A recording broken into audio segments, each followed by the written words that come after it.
no longer Mr. Robot? The robot roll call ended. I got to Crow at the end, so it's over. I don't understand that reference. Mystery Science Theater 3000, man. Crow at the end. It's a part in the theme song to Mystery Science Theater 3000 where they go, robot, roll call, and then they name all the robots that are the little guys there with him. And the last one is Crow. And then they sing the outro to the theme song. That's it. It must have been too long since I've seen it. I didn't watch any of the reboot. Neither did I. I intended to, but just never happened. Much along the lines of like the Twilight Zone reboot and all those other things. I intended to, never happened. On the list. Well, now it's on the list forever. Because Twilight Zone is over. Just means you can jump in anytime. That's true. Yeah.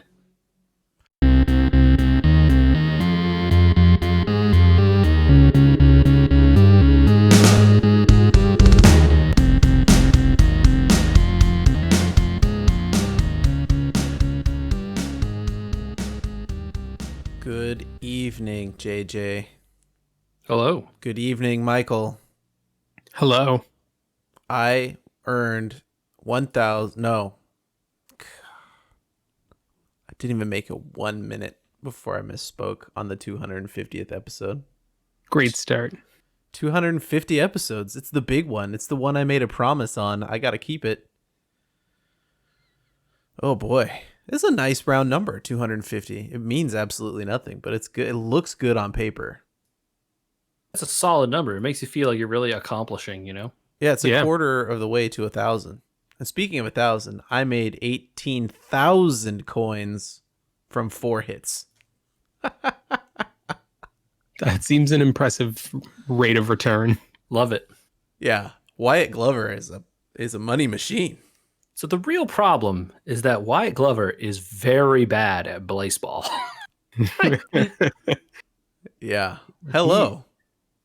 Welcome, Hello. everyone, to the 250th episode of We Were Gamers, a podcast wherein we talk about everything gaming, and sometimes gaming is fake games on the internet. It's a real game. It's just, you know. Sometimes gaming's not even gaming, like, you know, Marvel shows and stuff. It's going to be a full show. Let's start with Blaseball. We're already here. Yeah. Michael, I'm sorry. No worries. I hear you guys are champions again. Yeah, we did. We're number one. We're number one. One tiger, many stripes. That's right. Yeah. Every stripe is part of the one tiger. Really great to be champions again. We did no longer ascend. Interesting. So, Michael, I think you remember us talking about when the crabs won and they disappeared. Right. Yeah. Yeah. They don't do that anymore. I think they decided that maybe that wasn't the best idea in the world. Or they didn't want to wait long enough to see that premise bear out to like something fun potentially. Yeah. But in the meantime, the crabs appear to have fallen back from wherever it was that they were. And are in old form. They're a top team already. And they were joined by 3 other teams that no one has ever heard of before, but who already have championships listed under their team. Very interesting. Expansion teams? Yeah, expansion teams, yes. Re-expansions? I mean, it sounds like they all were champions at one point. It's weird to me that in this kind of simulator, they don't really give a bonus to a championship anymore. I mean, at least now, when the Tigers won the championship this season, their stats were boosted. They have a bonus now. Well, first off, the entire team gained a trait. Yeah. And the players all gained an evolution, which seems to have raised their minimum level of stars to 1, whereas before some people had less than 1 star, which is a thing you could have. Yeah. Or 0 in some cases. And so in some cases that like buffs a player significantly, right? If they had like no stars in some stats, all of a sudden it went to 1. That's significant. The problem is that we did not gain a significant amount of stuff and lost players and now have a shelled player, Michael, who is stuck in a peanut shell.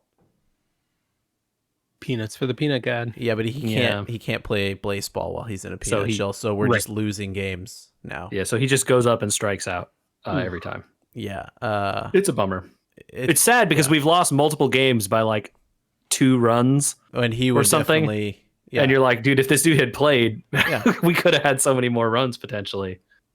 Yeah. Do you know how to unshell a player? What are we supposed to do? So at least in the past, players have been unshelled by birds, where the birds peck them out of the shell. So we need to throw peanuts during bird games or something? I guess, yeah. I don't know what to do. I don't either. I feel like I could help, but I don't know how. Yeah. Blaseball, the game. Blaseball. I feel like I could help, but I don't know what to do. Yes, exactly. Yeah. There's also the addition of all this new stuff that they've added at the end of the season with more. We talked about items. They've added more items. I don't think anybody knows if any of them are any better than before. I think people have ascertained that they are certainly different because these are the first items that trigger when weather triggers. Right. So there's an item that triggers every time the flooding weather triggers and sweep. So there's one of the weathers, it's called flooding. And when it triggers, any runners that are on base are swept away to the dugout or potentially swept away to elsewhere, quote unquote, which is like being shelled, except that sometimes you return later. It's just like, I guess it's different from being shelled. You're just straight up not there. So they don't go up to bat either. Yeah. Shelled player costs us the game. Yeah. There's also one that triggers every time the black hole weather triggers and steals wins. Or not steals, but removes wins. Jeez. And you can get coins when either of those events happen, which is interesting. There's also now an item to get coins whenever someone steals a base, which is not something you were able to do before either. But I am most interested in the thing that will let you access the stadium building, which seems like it will be a thing this season. So, starting soon. I mean, explain. Well, no one knows because it hasn't happened yet as of this recording. But it seems that there will be some sort of mechanic to maybe investing coins or maybe doing something else into choosing a type of stadium. Mm-hmm. And then based on the type of stadium that you have, there will be various penalties or bonuses applied to games played there. You know what's weird is that they've added all this stuff, and yet I had expected more on the front page of like, okay, this is everything that's going on and more explaining and all that sort of stuff. They give you a schedule though, which is like really nice. Very helpful, but you're still left to peruse many a wiki or Discord to try and figure out what the heck is going on.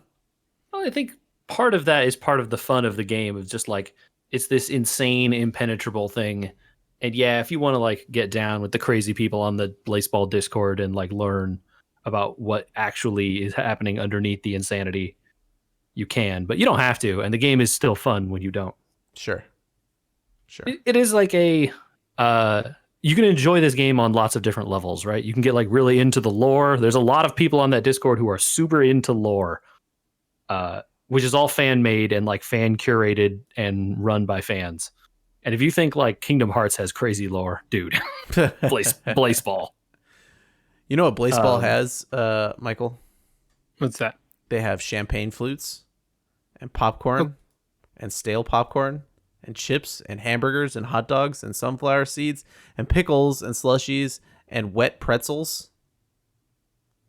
Regular pizza, but wet pretzels might be a food crime. But it sounds like there might be another food crime happening. The hall monitor apologized for the pretzels getting wet. Oh, he did? Yeah, he said he was sorry. Oh, well, then we can let him go. That's not a food crime if he apologized. I don't think he said he was going to fix it, but he definitely said sorry. Anyway, I want to know about food crimes, though. It's our favorite segment. Oh, yeah. So, I guess alleged food crimes. Alleged food crimes. Sure, it hasn't been ruled yet. So, I got an email over the weekend. Oh, this isn't starting well. Advertising a new dish. This is not starting well. It is a take on that American classic, the French fry. Nope. Oh no. The only like emails, French fries. Hold on. I like French All right, fries. so Yes, I'm I gonna- understand, but the only emails that you should get about French fries are like, "Hey, this is a place that you go to. We've added French fries," or like, "Now we have Cajun fries." Sure. Like, okay, but like, I like French fries with stuff on them, like a loaded All right. French fry almost. Okay, Yeah. yeah, okay, like a Topped with cheese and poutine, bacon. sure, Yeah, poutine is good. chili cheese. So I will also say that I'm getting closer to this. I also enjoy the idea of like French fries dipped in a milkshake. That contrast of salty and sweet. Mm-hmm. I'm but not this- against it. This goes a step too far. I'm gonna send you guys a picture. Please tell me it's not blended up French fries as a milkshake, because that's just like mashed potatoes. Oh, it's I might have sent it's it in to the the subspace chat. subspace transmission. Yeah. All right, hold on. We will adjudicate here. Let's. Oh. So what Are you're there looking at crumbled are up cookies in this? hand cut fries tossed in marshmallow cream topped with Oreo cookie pieces. What's good I'm about standing here with my mouth agape. I just I have to too much. what are they even dipping in? I think that is like It's gotta be frosting, marshmallow right? Cream frosting, yeah. I'm gonna Because it doesn't look like. Okay, so like a thing you might dip a fry in, right? Typically is like an aioli or a ketchup. some kind of a one of these type of things.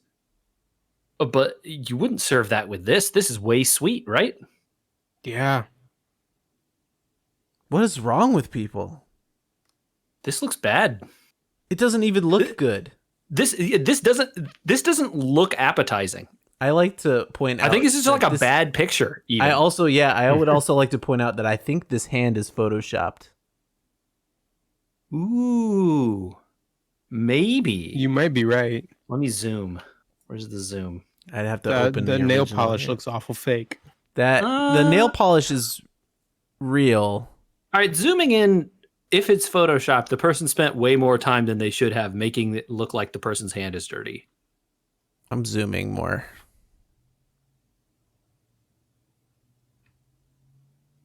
Okay, this isn't great radio, but I think this is photoshopped. There's a fuzziness around the hand as if a blur filter maybe a there? selector tool took it out of somewhere else. It might not be. I don't know, but this okay, now that I'm zoomed in on these fries, they look It looks disgusting. really unappetizing, right? They look This so doesn't look good at gross. all. I think this is a case of someone was like, I love salty and sweet. Let's put Oreos in the French fries. And like no one anywhere along the way actually made the dish and looked at it before they okayed it all the way out to the store. You know what would be better than this is if they were like, "Happy birthday! If you order an Oreo shake, we'll give you a free side of fries." But what if we just put them together? Ugh. It's in a mixing bowl too, and the bottom my of it, point. the bottom of it looks like there's like mayonnaise or something underneath it. There's just like this layer of marshmallow. I think that's the marshmallow. Yeah, cream. I'm pretty sure that it is, but it has settled in a not good way. I think no one made this dish and put it on a plate and looked at it before selling this to anyone. What happens Because when the fries are soggy? The fries are soggy. And these colors look bad together. Yeah, those right? fries don't look It's very like good. brownish, blackish Oreo All right, dust. we're ready and for a yellow ruling. French fry. We don't need more evidence. Crime, Crime all the way. high crimes and misdemeanors of everything. Done. All right, gavelled. It has been gavelled. You know, the good thing about this is that there's nothing raw in it. Yeah, you can't mess this up. That way, I guess. Yeah. Tell me about raw things. Oh man. All right. You guys know, you guys wear jeans sometimes, right? Everyone wears jeans. I am wearing jeans right now. Oh, hold on. I need to pause this story.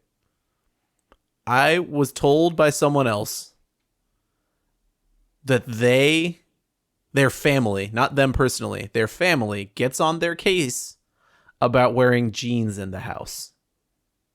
What?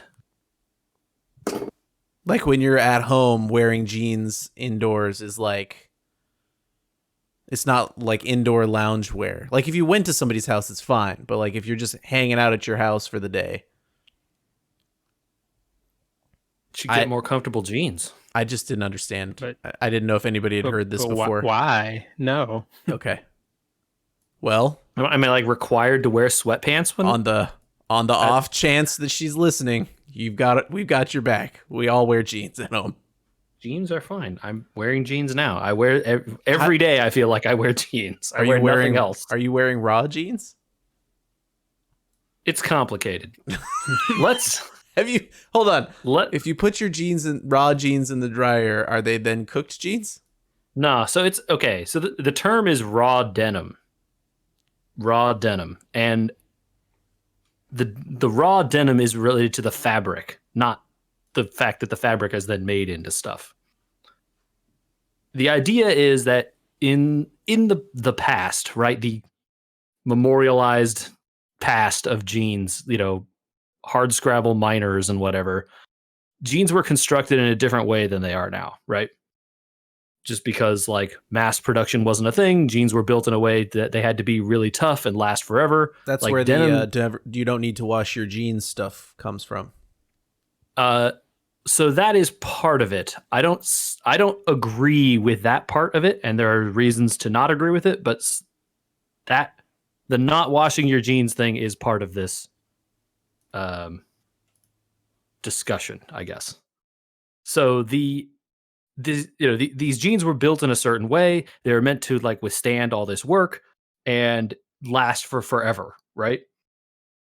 And when modern jeans now don't act like this, right? They're constructed differently, they're sewn in different ways, and the fabric is pre-distressed, so you get that like faded look, and they're sometimes pre-worn, and so they have holes and tears and stuff in strategic ways so that they look nice. I will not buy jeans that have holes in them already.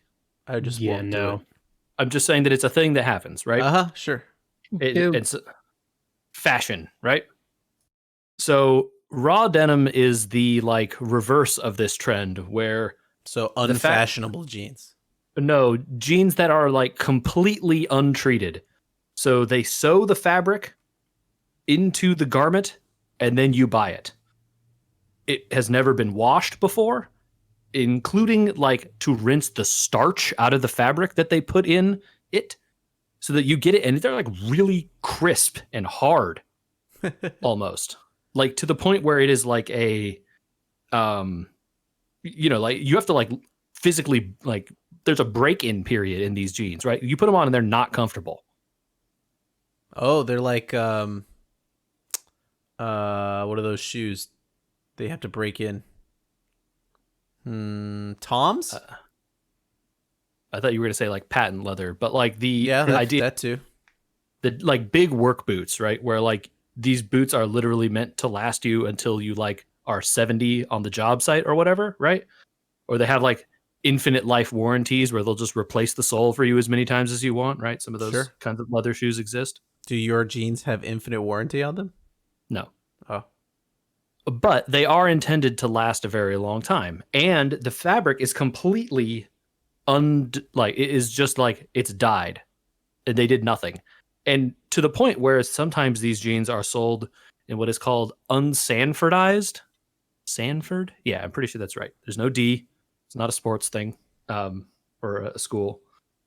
Where the fabric is shrunk before being sewn so that you get like the size is truer, right? Because the first time you watch it, it shrinks a little bit. Well, so yours are not shrunk. This wasn't even washed that way. Well, so I am a coward and I washed it immediately because I was worried about it not fitting. Or I wore them for like a week, just long enough to like break the starch out of them and then washed them. But what's that dye do? Since they've never been washed, you got to wash them separate. Yeah, so they recommend that you wash them inside out on cold and by themselves. What? Some people will argue that you should be not even putting them in a washing machine, and you should be washing them like in the bathtub, Oh my just gosh. like submerged, and then just like agitating them with your hands or whatever. I think those people are insane. I'm gonna get a lot of heat probably from raw denim heads out there for saying stuff like this, because there are people who are gonna say like, if you want the crispest. So the thing about I this, don't right, want is crispy jeans. I want comfy jeans. well, so the thing is that after you do all of this, right, not only do you have a very comfortable pair, but also the wear patterns on them and stuff are unique because it's to whatever you have done. And they fade, right? And so they will fade, and you can get these really high contrast fades of like bright white lines and things like this that is unique to your pattern of wear in your body. Which is a cool idea, right? So it's like these are personalized jeans almost. But in order to do all of that, you have to wear the jeans for a very long time before washing them to cause that bright fade, which it seems gross to me also. I think people should wash the jeans. You know, I mean, as long as they're not super dirty. So yeah, and so I think the thing comes down to, right, so these jeans will there are pictures out there on the internet of like the first wash, they will shrink like a good amount, right? Yeah. If they're unsanforized, it could shrink up to 10%. And some of the the ones that are maybe treated a little more than that, maybe still you even get like 3% shrinkage or something, which is serious. What drew you into the GQ world of raw denim here, man? So I have these jeans are not cheap, first of all. No, yes, they are not. These are expensive jeans. I've been buying a couple different brands of jeans for quite a few years, and I have noticed from the first pair that I bought there, which I like hecka years ago, man, like 10 plus years ago, I loved them and they were great. And then the next pair I bought also were great. And then in more recent years, and like, over time, the jeans wear out or whatever, get holes and stuff in places that are not great. And then you, or just like straight up like, okay, the like cuff is falling off of this one now. Like I can't wear this anymore. Right. Or like the belt loops, like the belt just like had a straight up hole right there where the belt thing is. That wasn't great. And the most recent pair I got from that company sucked. Like it was bad jeans. They were bad. Like, I don't know, did they start using cheaper fabrics or change the construction or what? I don't know enough about jeans, right? But I was mad. Like it went, like the jeans lasted for like 2 years or something. That's terrible. I had one for like 5 years from this company. It was no problem. The jeans could have kept going, except they were getting kind of ratty looking. But this one is like 2 years and it was like falling apart on me. And so I was like, what the heck? And so I was like, well, I can't do this. This is terrible. Like if I'm going to be buying jeans from this place, I like how they look, but I have to buy them every 2 years. That's like, no, unacceptable.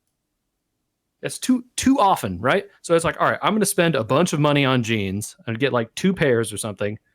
I should get good ones, right? So like, what is good jeans? And then that led me down this rabbit hole. This is like an internet rabbit hole brought to life. It is. It really is. And you can go, there are people out there that are so crazy about this stuff. There are brands that like only sell raw denim and they only have like, they like limited releases and all this sort of stuff, like almost like sneakers or something somehow, right? Yeah. I'm not crazy like that. And, so typically like raw denim also means like it's 100% cotton, which most jeans are mostly cotton. But I think a lot of modern jeans also have like maybe 1 to 2 to 3% other things in there also. Yeah, they got to get them so they stretch. Yeah, so like material, like an elastic material or a polyurethane material or other kinds of materials that stretch, right? Or potentially have like other characteristics that make them shiny or other various things, right? Depending on how you want your jeans to look. Mm-hmm. Well, these ones are all cotton because they're made like, supposedly like 1950s jeans. Well, all cotton is like way different. Potentially much hotter, right? And you can get like different grades or not grades, what's like weight of denim. So like you can get a really lightweight denim, which is like lighter probably than most normal pairs of jeans you can get, or you can get really heavyweight denim that's like you should be using this if you're welding or something. Nice. It's crazy Okay. how many options there are. It's so weird and interesting to me. And that's how JJ went broke on jeans. I spent a lot of money on jeans, y'all. I did. But I figure like I wear these things, almost every day, basically. So why not get a couple good pairs and make them last, right? Yeah. That was my thought process. I had a similar experience, and I wasn't planning to talk about it since we're on the clothing kick. I don't buy expensive shoes, and I don't chase. There's like this whole. Oh my gosh, Michael, What? was it you that linked the Nike story? The woman who had to resign? Yeah, that one. Yeah. Can you? So okay, you should tell people about this just real quick. Okay, So- yeah. So one of the high ups executives at Nike had to resign her position after it came out that her son had apparently used her company credit card, at least one that was in her name, to buy a truckload, like a veritable truckload, if you see the picture, Like of 18-wheeler truckload. yeah, of sneakers for his resale streetwear brand. Yeah. Okay, this goes way. You undersold this. This kid had been a reselling streetwear person for years. Oh yeah, like it's his job. And was super connected in that industry. People knew this guy was like doing this stuff. They thought he was super well connected. He had like sources, obviously his mom, and like was really good at knowing how to get because not only was this person able to like cap these limited releases and like know when they would happen and know how long they would last, which is another thing that matters a lot in streetwear, right? Yep. Because like if they sell it from this time to this time, well, how many are they actually selling? That makes a big difference, right? On the value and all this stuff. His brand was super profitable. People loved this guy. Oh, it turns out he had insider knowledge the whole time, like insider trading, basically. Yeah, I don't know how many people know how crazy that world is, especially in the like Nike releases where they'll do, oh, we've got our special sneaker for like this week and this week only. There's brands like Supreme and others that like release streetwear that only comes out at one particular store on one particular day, and you got to line up in advance to go get it, and It's not just Nike. It's like all of these brands. basically all of these Oh, yeah. brands. Yeah. There's an interesting article. I can't remember who wrote it. It might have been. Oh man, it might have been New York Mag or GQ or somebody. No, it wouldn't have been one of those brands. It's one of these. There's Might have- the Jeff Goldblum Disney Plus series did one on sneakers. That's true. The very first episode. But it tackles this idea that a lot of middle class money goes to propping up these brands with performative purchases, right? Like, well, I got my $4,000 Supreme jacket or whatever, right? And now I got to wear it out. And there's like a whole sub class of wearing these things at the appropriate times so that you can show that you bought them, right? Yeah, like a status symbol, right? It's very much so. And I don't think we're immune to it. Like I buy Legos that are expensive because I want people to see that I have them. Not like I want to show them off, but I like having them because I like having them, and I think it's the same principle in a way. But these sneaker things have gotten so out of control that, yeah, like this guy was running basically an insider trading ring just for sneakers. But your denim thing reminded me that I actually dipped my toe into the limited sneaker world for a day because I had to get Why? I had to get these. Why did you have to though? Just look at them.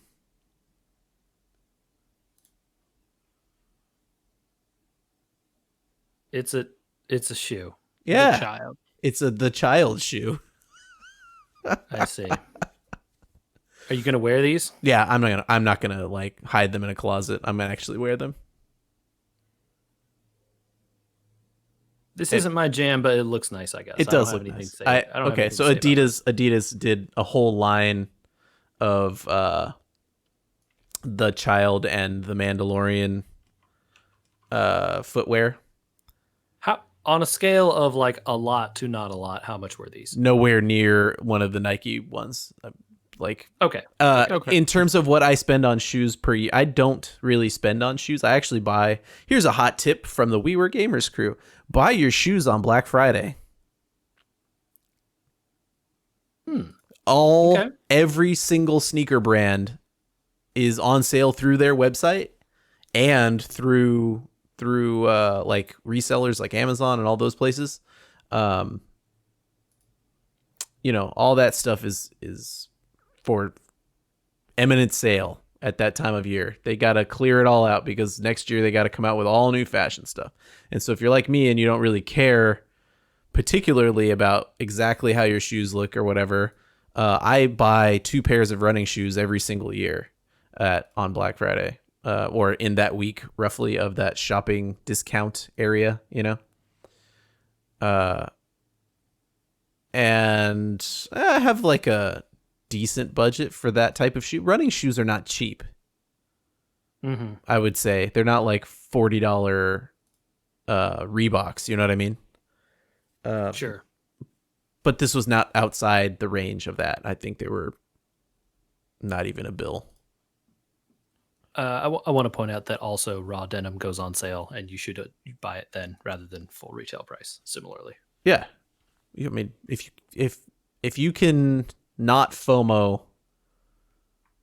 for a particular color or whatever, then you should always buy these types of things. 'Cause fashion stuff doesn't last long. They got to get rid of it. They got to move it. Yeah. The only issue, like, is if you are one of those people who has a size that sells out immediately every time. Which, yeah. in Oh, that yeah. case, what if you bought a different brand? Yeah. Right? Well, yeah. I mean, I'm a 10 and a half on shoes, so good luck to me. I'm It's like the a most 34 common size. And I'm like a 34 or 36 in jeans, which is Also, like the most common size. most common size. I liked these a lot, but then they only had them in children's sizes. I was very sad. See, this looks worse. I like the other one better. You're not a fan of the brown shoe, huh? No. Yeah, those high tops were pretty good. The like the light green and the black and the white and the red. I bought them thinking I'd wear them to Disneyland. Wah wah. Sad. I know. I don't have a great you know what they do have a little bit of a transition out of this. Doing all this searching right now has reminded me I meant to talk to you guys about DuckDuckGo. Search engine? Search engine. There you go. I didn't know if you guys knew what it was. I'm pretty much done with it. Okay. I've been using it for about 6 months. I decided, I was going to switch to it and try it completely. And I have now started to hit the phase of needing to look things up and noticing that most of my hits in DuckDuckGo are 3 months old or something like that. And so, like, if you search the same thing in Google, you'll get a hit from today or the day before of exactly what you're looking for. But for some reason, their search engine does not populate well enough. And I don't understand it. Or perhaps it doesn't re-index fast enough. I don't know. I was going to ask why you think that it would not perform as well as a Google. Obviously, Google has a lot of data and can use AI to guess what you're trying to find a little bit better. So it's nothing to do with that, right?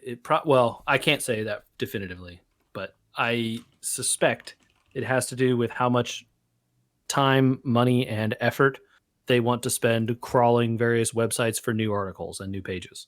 Mm-hmm.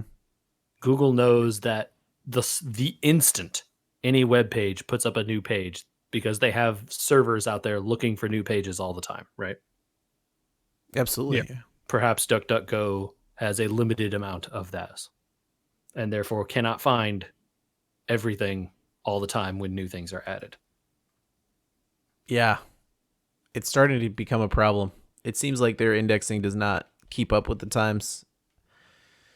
Like yesterday I was trying to search for some information about Tetris. Actually, we should talk about that in a second.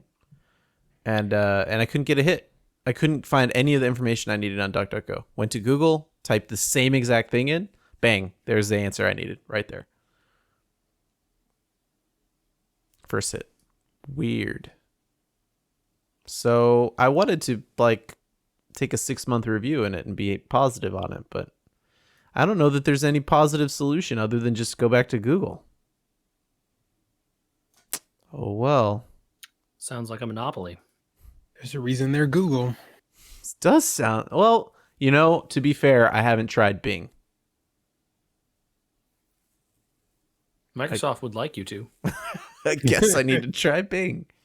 Hey, if you've tried Bing versus Google, if you've already done this work, email us, podcast@wewergamers.com. Tetris. I placed top 10 in Tetris 99 last night. Congrats. Congratulations. Yeah. I noticed they were doing another one of those free backgrounds or whatever this weekend. And I needed something not so heavy on the brain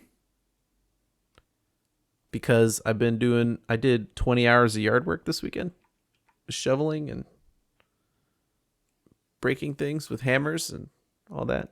And yeah. That deeply cerebrally tasking Stacking of blocks.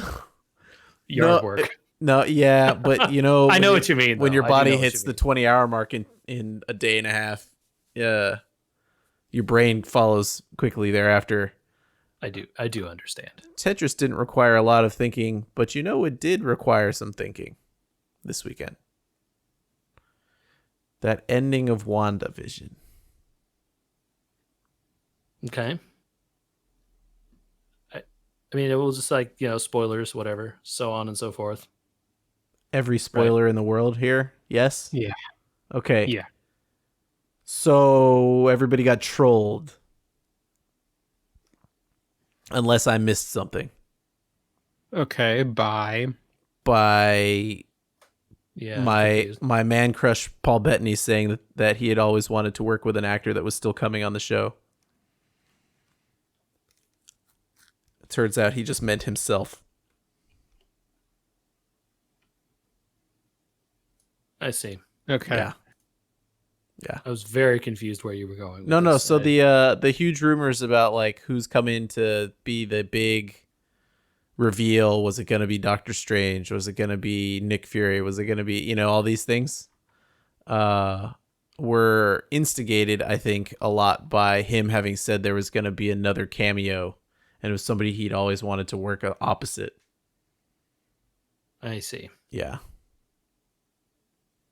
That Once again, aside, the internet reads more into something than there is to see. yes, of course. Surprise. That aside, I had a great time watching WandaVision. Me too. Agreed. I wonder, do you think this should be the formula going forward? We've got Winter Soldier. Falcon and Winter Soldier is 11 days away. I mean, if they don't want to use this formula, if they want to do this formula going forward, it's too late, right? If they didn't do that for Falcon and Winter Soldier, like they can't go back right now, right? It's not. But I would be okay if they did. I think this was a fine thing. I think the thing that I liked about this is that it didn't try to be an MCU movie every episode. Yes. I think that's the reason why it worked as TV. And if they had tried to do that, where the MCU movies always have, I feel like there's some kind of imperative or something that those movies have an action scene every so often, or like the director will be fired or something. It seems like a lot of gratuitous fighting in those movies sometimes. It's definitely like a formula, right? Every 16 minutes, you got to get them awake again. Can't stall too long. People are going to leave the theater and walk out bored if there isn't a fight scene here in another 5 minutes. Let me let you in on a tip here. No one's leaving the theater because you paid too much money to be there. I'm just saying that's what it feels like. They're like so feels worried. like they're worried about the reviews of like, we can't let the reviews say it's boring.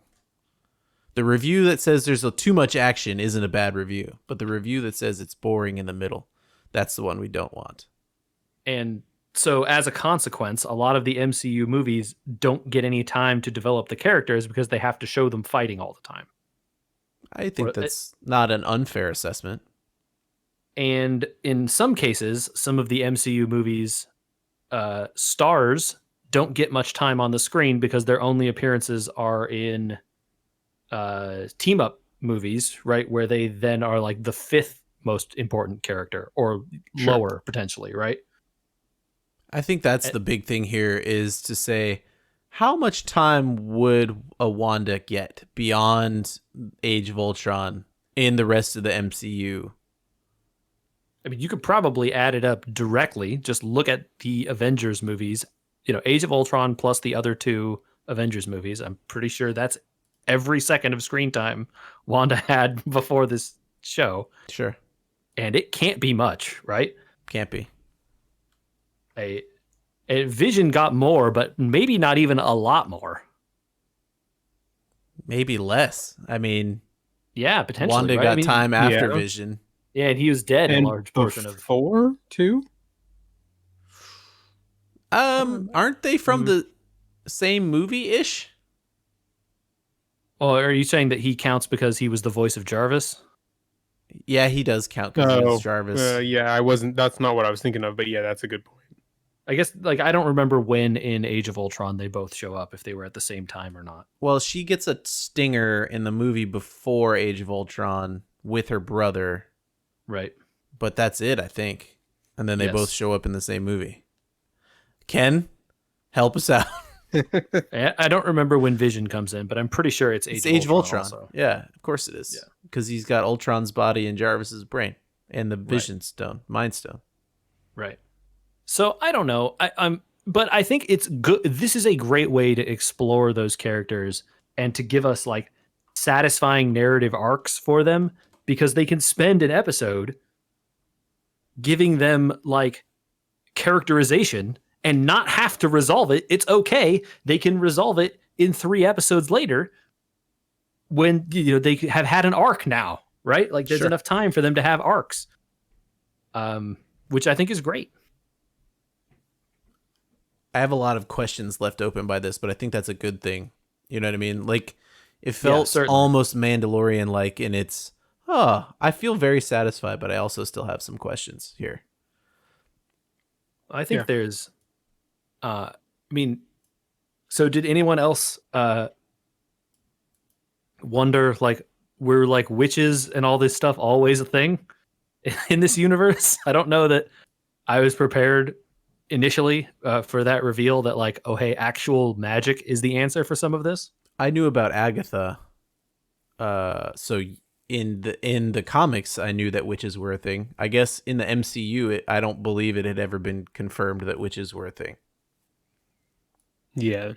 Okay. I'm glad I didn't miss that then, because I wondered if there was something I had missed at some point that was like, her powers are magic. I thought it was just like... Well, hold on. I mean, you got Doctor Strange, and he's called the Sorcerer Supreme, and you go through all that where it's about magic and like actual magic. He doesn't have powers, so they don't tell you that there's much world of magic outside of those movies, but you at least get the idea that like Wanda is magic alongside him being magic, and therefore there's magic in the universe. But I don't think the whole like there's witches covens and all this sort of stuff would have come about through that. I think maybe I was too busy like head categorizing her as a mutant, which was not a thing. That's the tough part, recently. right? Because if you read comics, or even if you pay attention to the X-Men movies, her brother's a mutant, her father's a mutant in those stories. So them having recanonized her in the movies as not Magneto's kid makes it a much more unstable, well, what is she then? Who is she? What are her powers from? You know? Mm-hmm. It was definitely a little bit jarring for me, because every time I think about the comics, I'm like, wait, her brother is still her brother, but they're not Magneto's kids. Although they're gonna bring across a whole universe of X-Men now. Do they bring over? Well, are they though? Based on what we saw here, are they actually bringing X-Men over, or was this just a thing that happened because Agatha was tricking her? Right. Yeah. So I guess as of now, there are no mutants in that universe.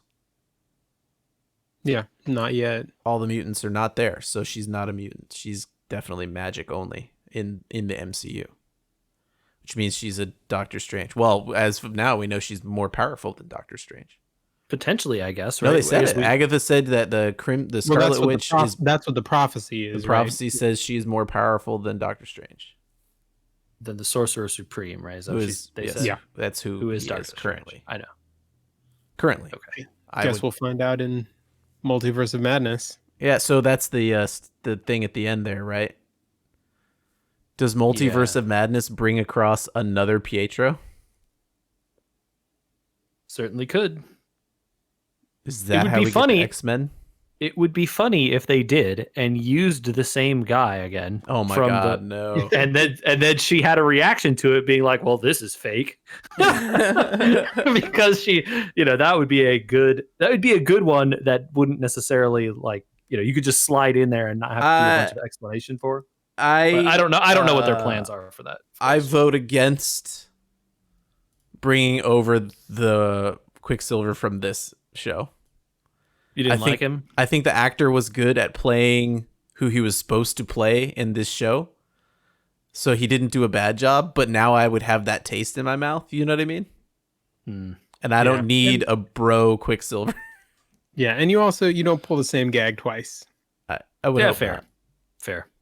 Yeah. I was gonna say it wouldn't be on brand for them to make jokes regarding a TV show in a movie. Yeah. Sorry, what were you gonna say, Michael? I was just gonna say I didn't catch this at the time, but that scene at the end where Wanda is astral projecting while she's sitting on the porch drinking her coffee. Apparently, the music that plays over that is a slowed down version of Doctor Strange's theme. Oh, okay. I didn't catch that either. That makes sense. I had to explain what astral projection was. I totally didn't catch that. Yeah, like I said, I didn't catch it at the time. Yeah. Kid was like, Are there two of her now? I was like, well, so in Doctor Strange, you learn about astral projection, so this is probably a reference to Multiverse of Madness. And obviously it makes sense to then put the theme under it, right? Right. But it was enough to see, like, okay, she's astral projecting and doing the same thing Doctor Strange does, How she learned how to do it is a good question. How'd you feel about basically having a whole show to say, oh yeah, Wanda's Scarlet Witch? I mean, I liked that it was a different way to do an origin story. An origin story for a character that's already been around. Sure, yeah, which I think kind of makes it harder, right? Like you've somewhat established her as a character. They've made nod to how she got her powers from the Space Stone, but to actually flesh out how that came about, and then the progression of her into the actual Scarlet Witch, I felt needed maybe some careful treatment, and they did a really good job of it. Yeah, it definitely is not a story you'd tell in a movie, in another person's movie anyway. Trying to shoehorn it into like Doctor Strange or something else. Seems bad. You'd lose something. Some of it felt very setup-y, like creating Pulsar in this, so that she'd be ready for Captain Marvel. Felt open-ended and weird. I was gonna say that she felt like she kind of got cast off at the end there. She definitely did, right? After she got her powers, it was like, and we don't care about this character anymore. It felt like, to me. Yeah. Until a Skrull shows up at the end and you're like, oh, that's a Skrull, cool. But like they could have done that halfway through, like, and it would have been the same. Yeah, Almost. especially if she's not going to stick around Sword and be a story, for Sword or something like that. Yeah, what might have actually felt better as a choice would have been to have this Skrull show up and be the reason why she's not in the rest of the season. There you go. Rather than having to keep her captive in Pietro's Right, they keep her attic. captive until the very end, and then she doesn't really help much in the fighting at the end. Like she stops the bullets from hitting the kids, but The kids could have stopped the bullets. yeah, I mean, or dodged them. Yeah. I mean, the kid did stop one bullet, so, Right. you know. Yeah, she felt as like a weird cast off character after she got her powers. So I feel like they basically needed to save time in that movie that's coming up. Uh was she in the previous Captain Marvel? I haven't seen it. Her character is Not her that character actress. is no because of the timeline. Her character is much younger. Oh, In okay. is a little girl in Captain Marvel. Right. Oh, it's a little Ant-Man moment, huh? Yeah, her mother, the one who has died, Right. Is the is the main one character that's in there. in Captain Marvel. Okay. She plays the best friend. I'm just holding off until I watch the second one at this point to watch the first one. Oh, the first one's good. Oh, It's yeah, good. I have no qualms with watching it. It never fit in before the big Endgame storyline. I couldn't make it work, and so now that I've watched Endgame, it was like, oh, I didn't need to watch it, so I'll wait until the second one's coming. Turns out you can kind of do that with Marvel movies. But you could do it with most of them, to be honest with you, Yeah. because they don't reference each other too much, and it's not that big of a deal if you miss some. Yeah. So we've still got a Vision of a kind running around that's completely left open. Yeah, the worst color scheme Vision. Oh, Dude, the all white. the minute that thing was revealed, Hasbro was out there with like, we got toys. And I thought, wow, so you just like pour it out of the mold and don't paint it, huh? Basic, it starts selling the blanks. Yeah. It's a terrible color scheme. I wonder why they I don't did like that. it. Like, what would have been cool is if he looked like he was just welded back together and he was all that messed up Vision that was in the thing, in the base. Well, I think it's supposed to be it's supposed to be the white Vision from the comics. Sure, I know. Which is a thing, but also I think that Vision also looks worse than the other one. So why design, why go backwards on your cool character design just because they did that in the comics? Like, you could just not. There's a lot of this is for, it's just like the Mandalorian, right? A lot of this is the nods for the fans that care. Mm-hmm. I'm sure, and I don't know. I know of White Vision. I've seen White Vision. When I saw White Vision on screen, I was like, "Oh, that was from a comic." I wonder if that's tied into eventually where they have their next big villain or something, and they need to have White Vision for that. I don't know. I assume there's a plan. It's going to be very confusing to movie people if they don't reintroduce him somehow. Yeah, I don't know. I just think he looks dumb. That's just my thing. I just don't like him. He doesn't look good.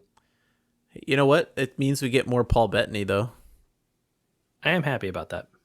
And I assume he's off somewhere in the Fortress of Solitude trying to recover his memories. So maybe he'll act like good Paul Bettany Vision rather than computer vision. Well, I think he got them all back. I think that's Yeah, what he's got to process them all, though. Yeah. Gotta realize who he is. Man, that toy looks kind of silly. He's got yellow armbands, but he's all white.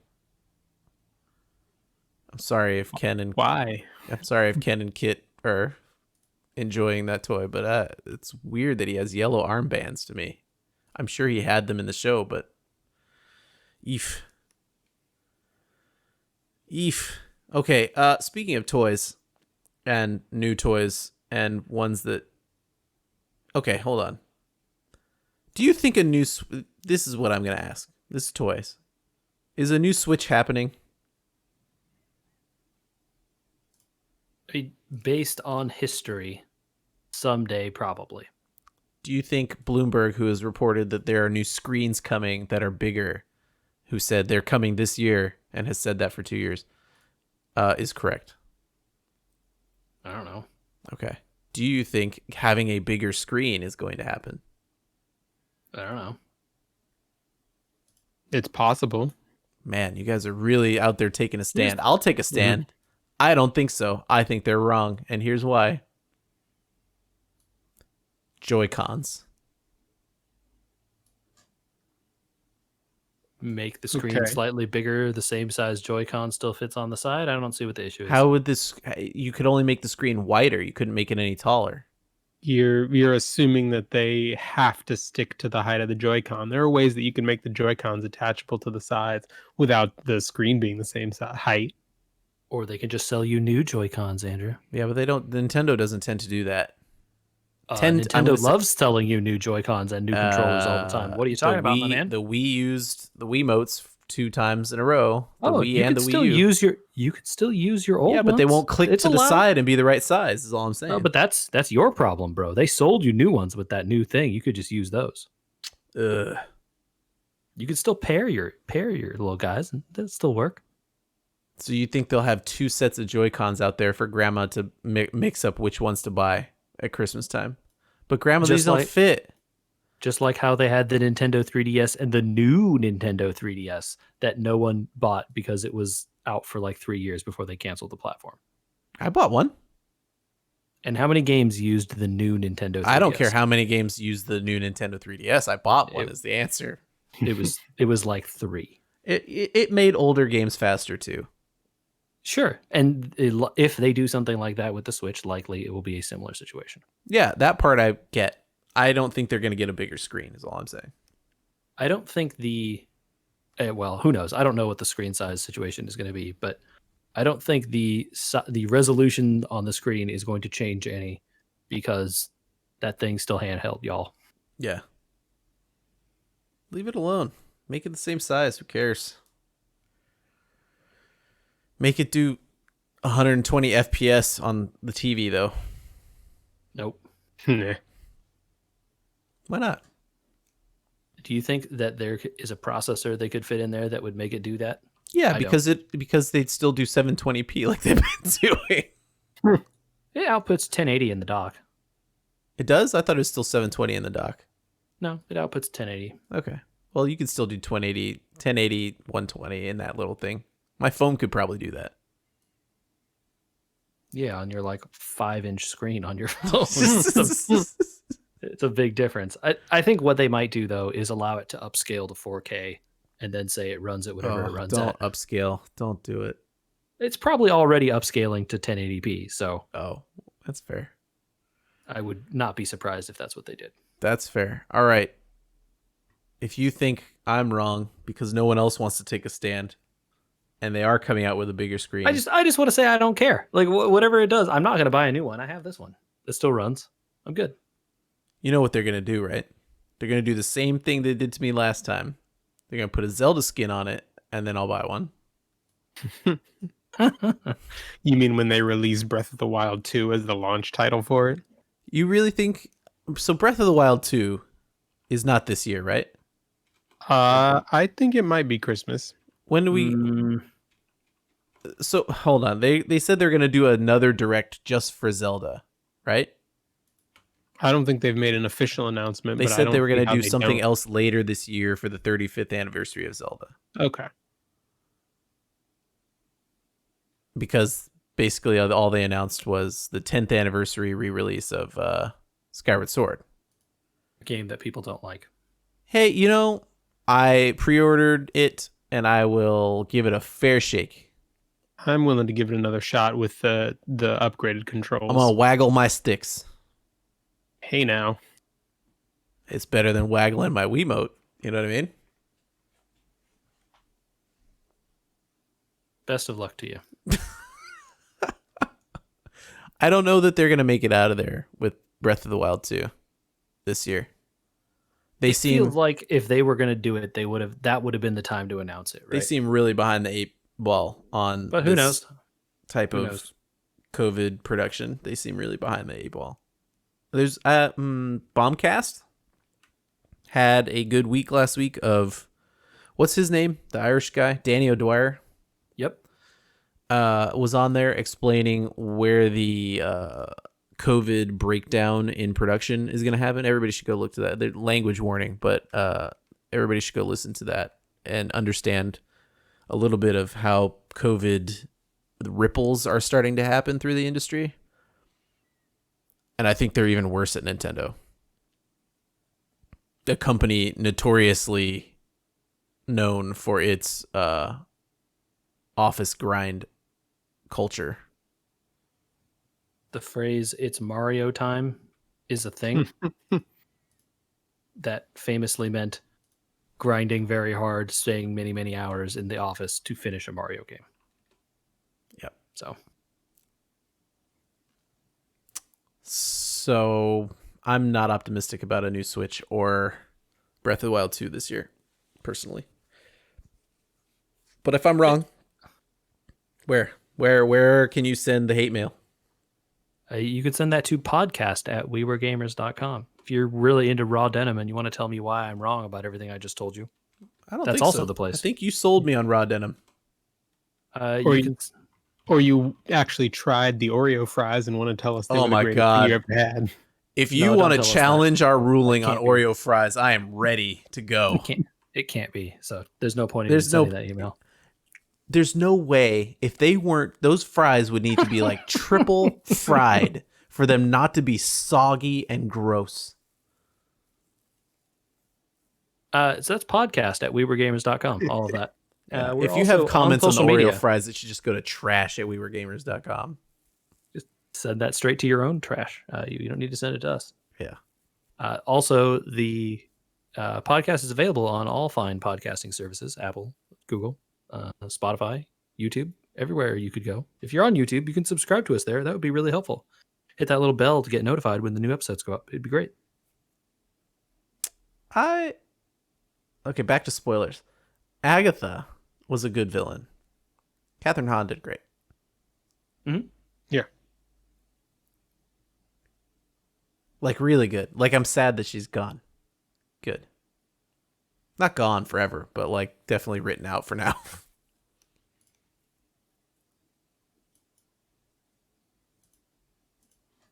Okay. That's it. All right. That's all my thoughts. Yeah, I like Catherine Hahn. She seems good.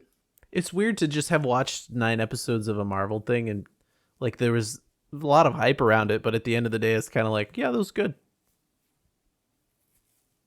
I think I liked it more than other people, and I actually liked the middle and the beginning more than the end, which I think is the opposite of a lot of people. I like once the turn happens. The end I can definitely see having it got messy-ish. Not like really messy, like I'm bad mouthing it or anything, but like the having a character that doesn't have anything to do, that's kind of an important character, you know, like basically like most of the characters ended up with nothing to do. Yeah, I was just Like, gonna say almost all the characters. Jimmy Woo ended up with nothing to do. The girl, doctorate girl, ended up with nothing Darcy. to do. Both of the kids had nothing to do. The villain, the like the sword villain, ended up with nothing to do. Yeah. You know, like. Yeah, they introduced a bunch of people.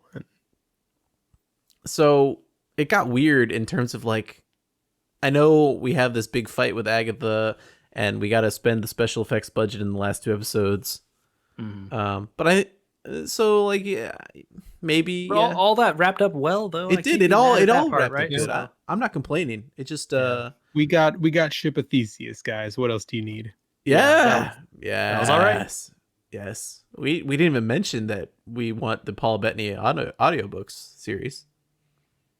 which we do. I mean, podcast at weweregamers.com if you know if Paul Bettany has written or read any audiobooks. I mean, we're off the pod. Yeah, later, buddy. We're off the pod now. I can do research. Paul Bettany audiobooks. Let's see how Bing does. Audible. Audible probably has a list, right? 0 results. Oh no. Oh, you have It's Audible?